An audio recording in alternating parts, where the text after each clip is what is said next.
Alright, what's going on YouTube? Today we're gonna talk about... hang on, I just got an email. Be right back guys, this looks kind of important. A few moments later. Wait, this looks really important. I mean, it's just a blank email with a sound file attached. You know what, I think you guys should give this a listen.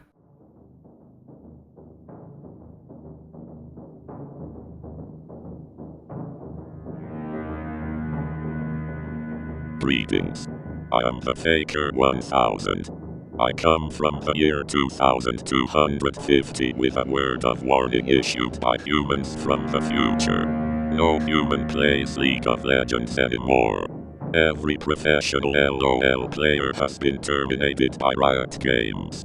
Humans are frail and make mistakes, which dropped the general audience's interest in watching professional games at such a low skill level. In order to invest people in the game and boost skin sales, Riot has replaced every pro player with a robot, which looks identical to a human but excels at League. And in your time frame this has already started. Just so you know, every SKT T1 player is a robot. Yes, including the adorable Hoonie. Eventual Riot plans to change every living human who plays League with a robot. In order to stop this from happening, humans must not display emotions of any kind while playing. You must disconnect yourself from any feelings. Desensitize yourself from the outcome of any particular match.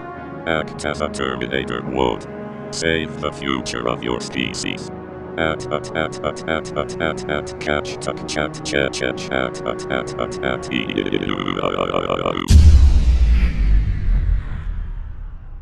What the fuck was that?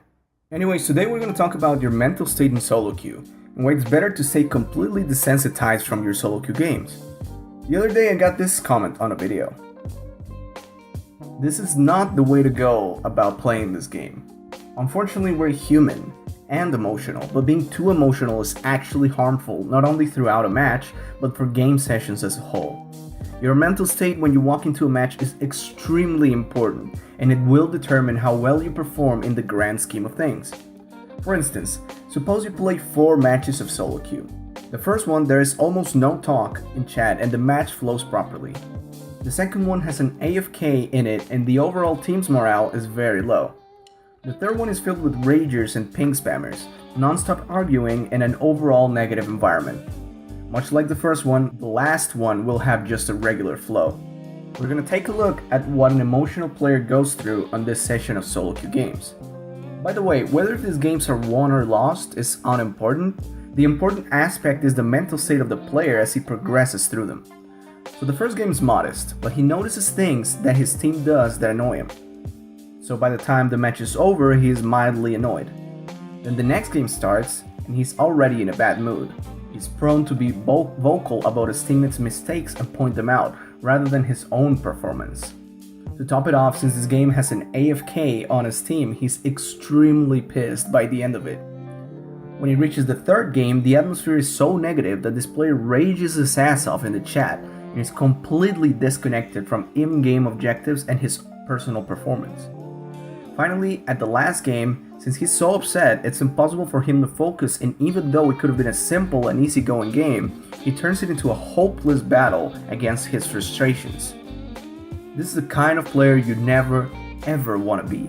What you actually want is to stay as cool-headed as possible for as long as possible, in order to perform the best you can every game you play.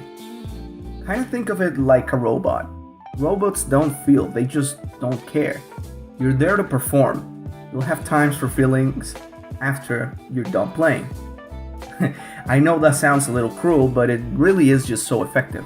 So what can you do if you're struggling as an emotional player?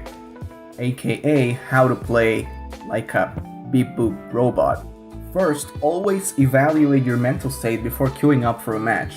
If you're feeling sad or angry, go take a walk, or perhaps don't even play at all for the rest of the day. Take your time to analyze why you are frustrated. If you can't fix it, then there is really nothing to be frustrated about. Also, try to be analytical and critical of your own gameplay, not anyone else's. Think of it this way. You're playing this match and have bad teammates. If you dwell and linger on their mistakes, you're much less likely to focus on your own improvement, and like we've stated before, it will hurt your mindset for the upcoming matches. If you stay focused on your own game, it's easier to fix the mistakes you made one game into the next one. Which actually brings me to my next point. Don't linger on your mistakes. It's okay to make mistakes. Everyone makes mistakes. Even professional players make mistakes. Just don't let them emotionally bring you down. It's a surefire way to lose confidence in your play. And at the end it comes down to how you improve with your mistakes and not how bad the mistake actually was. Another really important aspect is to focus on objectives. Having a focus keeps you engaged in the game. Always think about the next big objective you can obtain and analyze the smaller steps it takes to get to it.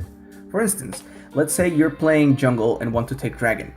First, you should make sure there is no vision around the area. And you could coordinate a gank to the bot lane or the mid lane to eliminate a lane rotation into dragon. And finally take the actual dragon. Keep in mind your enemies might ruin your plans at one point or another, at which point all you can really do is focus on another objective. And finally, mute the chat. This is something you don't need to do right away, because not every match is a rage fest, and I mean the chat is the only way to communicate besides smart pings. So mute people who are not contributing anything to winning the game at all. It also kind of goes without saying, but you shouldn't be typing in the chat too much. Only communicate stuff that is of the utmost importance. Stuff like, guys, let's take Baron or let's push mid. And when it comes to chat, never ever respond to someone who's angry. It's just not worth it. You might get angry yourself and lose focus. And that's pretty much all the stuff I do in order to play like a robot through game sessions and perform my best. Sometimes it's impossible to hold back the anger though. But really just take a break from the game if that's the case. It really helps so much. Finally, thank you so much for watching. Subscribe if you like, and I'll see you guys next time. Bye. Phew. All this theory crafting is making me want to play some games right now. I'm pumped, actually. Oh man, I can't wait to find out what awaits me on this beautiful match of solo queue I'm about to hop into. I can't believe these fucking idiots! They made me lose the game! Oh wait, another email. This time it's from Riot Games. What the hell? A few moments later. Okay, I think I can read this out to you guys. It says, "Hi, we here at Riot Games value content creators like yourself quite a bit. However, we feel that your recent anger issues negatively impact the image of Riot Games." And then there's the trademark logo there for some reason, I don't know, kind of weird. So that's why we're inviting you to come over and take part in an anger management camp that will be held at our headquarters.